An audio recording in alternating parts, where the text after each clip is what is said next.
Hi, Amanda and Nicholas. It's so Hi. lovely to Hi. meet you. So the opioid crisis is deeply visible in areas of Philadelphia like Kensington Avenue, where many people struggling with addiction have been featured in news reports. Did both of you have the opportunity to speak with individuals affected by addiction in Kensington Avenue as part of your research? So many people. So we had a lot of consultants who Liz Moore, the novelist, knew throughout her research and writing the book. So we had some harm reduction programs that were helping us out. We would learn how to give Narcan for people who are ODing. Mm. We were very closely working with St. Francis Inn, which is an outreach recovery kind of, it's a church right on Kensington Avenue, who they do 3 meals a day. And the support around the community, they were just we had access to them, and the cops, we had access to some really good people who are cops, specifically these two women, Erica and Jasmine, who are both single mothers and cops. So I had a lot to mine from them. But yeah, we had Had a lot of resources, had a lot of researchers, had a lot of locals come in and play yeah, parts in this. which was amazing. It's very Philly. Without Yeah. having shot in Philly, Yeah. it's very Philly. Month. Amanda, what do you hope Mickey represents for women watching, particularly those who might face similar struggles?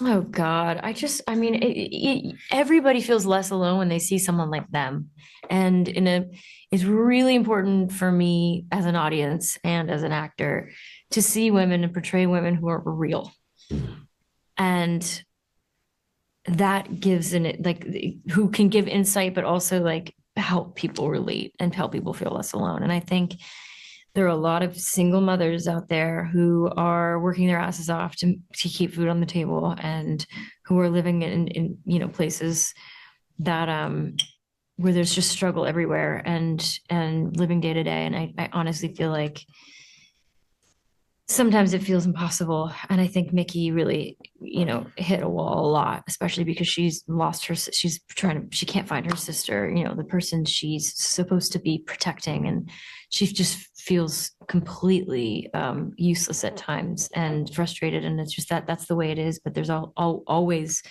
like, there's always a place or a person that you can rely on. And once you find that person, you I don't know. It's hard. That's a really hard thing to answer.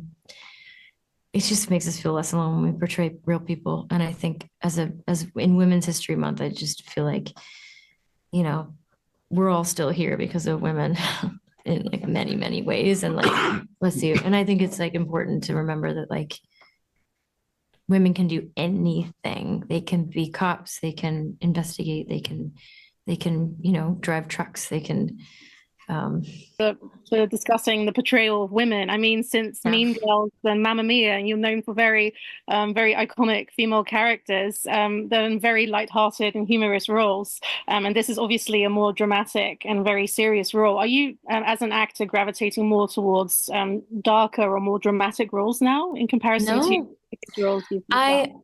I always like spring. I go from one to the next. I go from dark to light, dark to light. I've been doing it.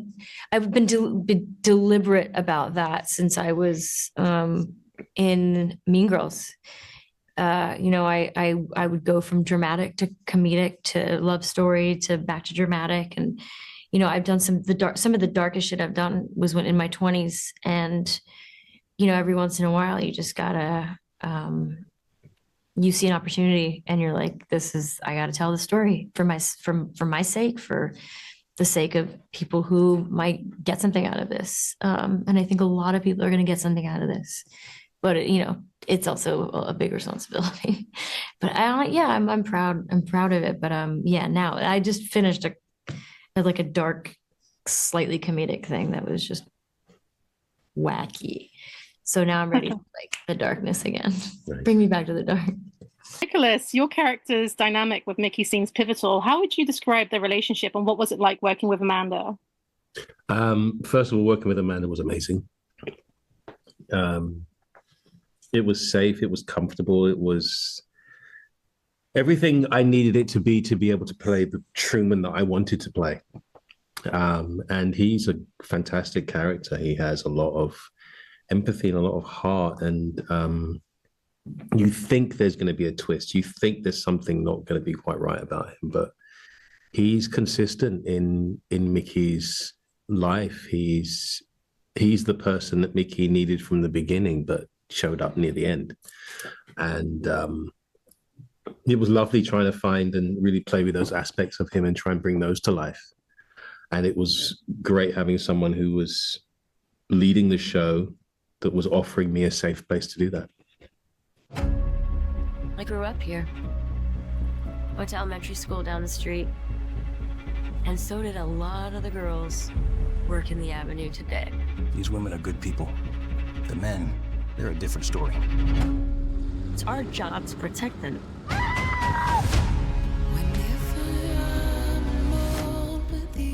Over the past several days, 3 females have been found dead.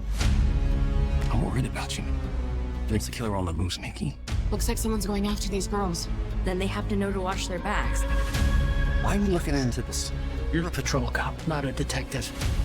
What is that supposed to mean? It means you seem to take it personally. And you won't tell me why. Mickey, what's going on? It's Casey.